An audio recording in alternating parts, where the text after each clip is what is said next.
దేవుని పాత్ర అయినటువంటి నీవు నేను బెల్షాజరు చేసినట్లుగా ఏం చేస్తామనంటే దేవుని మందిరం యొక్క ఉపకరణాలను కాని వాటికి ఉపయోగిస్తూ ఉంటాం, కాని వాటితో నింపుతూ ఉంటాం. నువ్వు దేవుని సన్నిధిలో నువ్వు శ్రేష్టమైనటువంటి వ్యక్తివి అయినను ఏం చేస్తూ ఉన్నాం తెలుసా? కాని వాటితో నీ హృదయాన్ని, నీ మనస్సును, నీ జీవితాన్ని నింపుకుంటూ ఉన్నావు. కాని వాటిని వింటూ ఉన్నావు, కాని వాటిని చూస్తూ ఉన్నావు, కాని విషయాలలో పాలు పంపులు పొందుతూ ఉన్నావు, కాని ప్లేసెస్ లో ఉంటున్నావేమో, కాని వాటితో ఎంజాయ్ చేస్తున్నావేమో.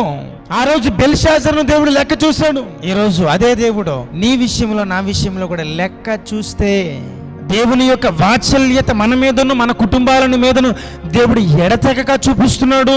అయినను కానివి ఏమైనా మన యొక్క జీవితంలో ఉంటే అవి ఇప్పుడే మనము లెక్క చూసుకుందాము గాక. ఆమేన్. దేవుడి లెక్క చూస్తే వేరుంటుంది, దేవుని కంటే ముందే మనము లెక్క చూసుకోవాలి.